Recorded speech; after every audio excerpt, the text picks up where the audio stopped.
இன்றைய வேத வசனம். தாழ்மைக்கும் கர்த்தருக்கு பயப்படுதலுக்கும் வரும் பலன் ஐஸ்வர்யமும் மகிமையும் ஜீவனுமாம். நீதிமொழிகள் அதிகாரம் 22 வசனம் 4. In English, by humility is the fear of the Lord, are riches and honor and life. Proverbs chapter 22 verse 4. இன்றைய பொன்மொழி: ஆலோசனை சொல்லுகிறவர்களை விட உங்களுக்காக ஜெபிப்பவர்களே உங்கள் மீது அதிக அக்கறை கொண்டவர்கள். அன்பான தேவ பிள்ளைகளே, பேரரசரின் அற்புத ஊழியத்தின் மூலம் வேத வாக்கியத்தினை பகிர்ந்து கொள்வதற்காக தேவாதி தேவனை ஸ்தோத்தரிக்கிறேன், ஸ்துதிக்கிறேன். இந்நாளில் வேத தியானமாக நீதிமொழிகள் 22 அதிகாரம் 4 வசனத்தை நாம் பார்ப்போமானால், உங்கள் அனைவருக்கும் தெரிந்த ஒரு காரியத்தை சொல்ல விரும்புகிறேன்.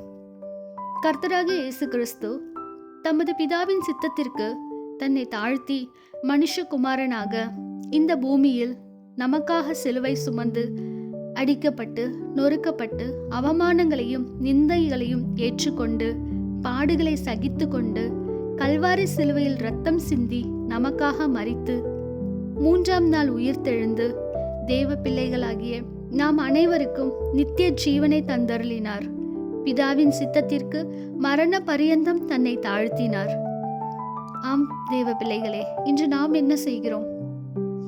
கொஞ்சம் யோசித்து பாருங்கள். உலகத்தில் உள்ள அநேக மனிதர்களுக்கு பயந்து, மேல் அதிகாரிகளுக்கு பயந்து நிற்கிறோம். எதற்காக? ஜாப்ல ப்ரமோஷன் கிடைக்கணும், காலேஜ்ல சீட்டு கிடைக்குமா, வேலை வாய்ப்பு கிடைக்குமா, ஹாஸ்பிட்டல்ல இருக்கிற மகளுக்கோ மகனுக்கோ இல்ல தாய்க்கோ தந்தைக்கோ சகோதரனுக்கோ சகோதரிக்கோ சுகம் பெற்று வீடு திரும்புவார்களா? இப்படி அநேக காரியங்களுக்காக பணம் இல்லை, வட்டிக்கு வாங்கினதை திருப்பி கொடுக்க முடியலை என்று இப்படி அநேகர் முன்னிலை மேல் நம்மை நாம் தாழ்த்தி நிற்கிறோம். இப்படிப்பட்ட தருணத்துல நாம் யோசிக்க வேண்டிய காரியம், இப்படி நாம் நிற்பதால் மனிதர்கள் முன்பாக நன்மைகள் நடக்குமா நடக்காதா என்று கூட தெரியாது.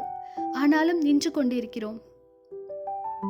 அன்பான தேவ பிள்ளைகளே, கர்த்தராகிய இயேசு கிறிஸ்து இன்று உங்கள் அனைவரோடும் பேசும் வேத வாக்கியம் என்னவென்றால், இப்படிப்பட்ட நிலைமையில் உள்ள உங்கள் அனைவருக்கும் கர்த்தாதி கர்த்தர், ராஜாதி ராஜா,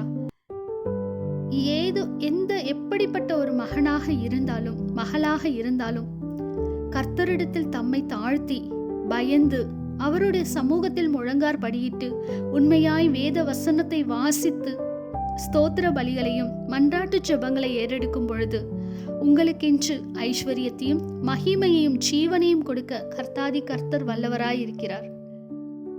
ஆம் பிள்ளைகளே, வாருங்கள் நாம் தேவ சமூகத்தில் ஜெபிப்போம். கர்த்தராகிய இயேசு கிறிஸ்துவே, உமக்கு ஸ்தோத்திரம் ராஜா. பரிசுத்த தேவனே, உமக்கு நன்றி. தேவாதி தேவன் அப்பா, நீர் அப்பா, இந்த காலை வேளையில் என் தேவனை யாரெல்லாம் இந்த வாக்கியத்தினை தியானித்து கொண்டிருக்கிறார்களோ, யாரெல்லாம் கேட்டுக்கொண்டிருக்கிறார்களோ, இப்படிப்பட்ட நிலைமையில் உள்ள ஒவ்வொரு பிள்ளைகளையும் என் தேவனாகிய கர்த்தர் உம்முடைய கரம் கொண்டு தொட்டு அவர்களுக்கு சுகம் கொடுப்பீராக ராஜா. உம்முடைய ஐஸ்வர்யத்தை அவர்களுக்கென்று நீர் ஆசீர்வதிப்பீராக. உம்முடைய மகிமையும் உம்முடைய ஜீவனும் கர்த்தாவே அவர்களுக்குள்ள கடந்து செல்லட்டும் ராஜா.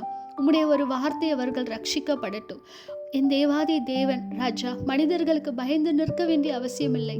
ஒவ்வொரு பிள்ளைகளும் என் தேவாதி தேவன் கர்த்தாதி கர்த்தர் உமக்கு முன்பாக பயந்து தாழ்த்தி எங்கள் யாவரையும் கர்த்தாவை ஒடுக்கி உமது பாதத்தில் ஒப்பு கொடுக்கிறோம் ராஜா.